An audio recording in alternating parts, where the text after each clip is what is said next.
What's the best way for people to subscribe to your Substack and follow you? Oh God, I do none of the business. All right. I get on by putting on suspect.com. That's all I know. All right, I'll put the link below. I think just it's a big deal now in America, Substack, because it is. It's a great idea. A couple of Aussies thought of it about a decade ago. And it's fantastic. I mean, I'm not sure everybody wanted to do what I do, but I use the same, as I said, I use the same criteria as I did when I wrote for the New York Times, and the people deal with me know who I'm talking to.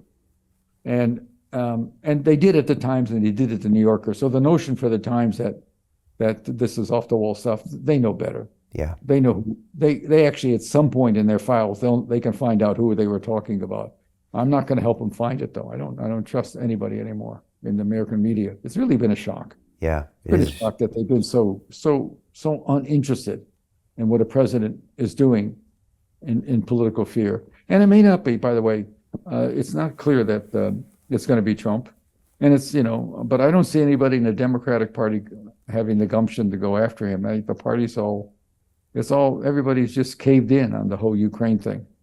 There's no sense at all. It's amazing my country is doing this. Yeah. After what we went through in Vietnam, what we went through in Iraq and Afghanistan, it's just amazing. I know who else is doing this kind of a war. I mean, the Sudan has a war. And by the way, do we have a chip in that? Probably not. China may have more chip in that than we do. Wow. I know. Goodbye. Wow is what it said. Doing what I was doing, which is meditating. Seymour, thank you for continuing to publish. Next time we're going to have you on, you're going to tell us what's going on with artificial intelligence and the CIA. No, I'm way over my league on that. But I will say, you're not. Are you an expert on that? Trying to be, going deep on it. It's a big one. I would love to get your thoughts on that in the next couple months. No, I worry about some parts of it. You know that, but I'm not a computer guy.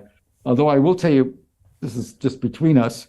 The one thing about Rummy that people don't realize, Rummy, for all of his problems, Rumsfeld, in the war, being so arrogant and so outspoken, I was a kid reporter for the AP in Chicago, and he was a congressman running for re-election. So I got to know him then. He's very puckish, great sense of humor, very smart. In the 90s, he made X money in IT. So when he came back to be Secretary of Defense, he was a made man. He didn't care. There's nothing could happen to him, which makes it easier in a way. Yeah, that makes sense. He'd made every investment he'd made had been golden. So he was sure he had the right track, in the war, which helped, and Cheney, by the way, also is another.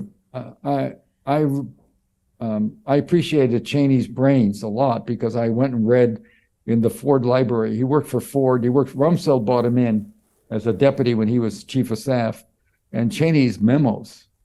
I mean, the guy is, he dropped out of Yale, but he's plenty smart. Yeah. And I can see why they loved him. In the business, in the government, if you can write a 2-page memo, and make it 3/4 of a page, that's just as good for the president. You're in business, and he could do that. Yeah. We had smart people. He was known for, Cheney was known for pulling out that legal pad and just like putting it all together on one page. And yeah. It's at the Ford Library. There's a lot of stuff there. Among other things, is a long recommendation for the FBI to go and raid my house when I was doing stories he didn't like about the Church Committee about spying, which the head of the Attorney General wrote him a note saying, "You don't make that call. That's my call. Leave a reporter alone." But he's a tough guy. He's a very tough guy. Goodbye. Talk to you. Thanks, Seymour. We appreciate you. We'll see you next time. Take care. Bye-bye. Bye.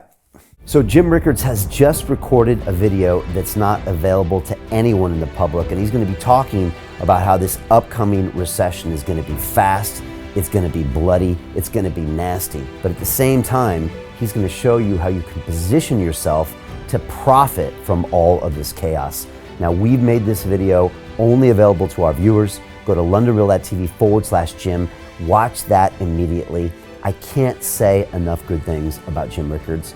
He understands the global economic system better than any guest I've ever had on London Real. His predictions are almost uncannily true, and you can learn how to profit from his vision, from his expertise, and his understanding of economics. So go to londonreal.tv/Jim or click the link below.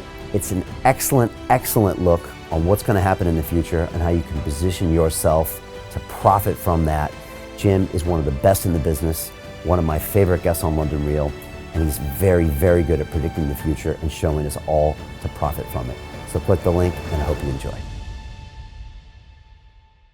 Hey, it's Brian Rose, founder of the DeFi Academy. I've told you my 4-week crypto bootcamp is amazing, but don't take my word for it. This is what my students are saying. The DeFi Academy was an amazing experience for me. It took me totally out of my comfort zone. In this course, I was challenged, I was held accountable, and pushed to do things that honestly weren't always easy. It's been phenomenal, and I can't believe we're already up on our 4 weeks. It has flown by. Going through this DeFi accelerator by far was one of the best courses I've taken. You do this course, you really get into the nitty-gritty of the activities that will make you comfortable with decentralized finance. Thank you so much to Brian and everyone at London Real and the DeFi Academy for even putting together an amazing course like this. Anybody else that wants to do it, please sign up.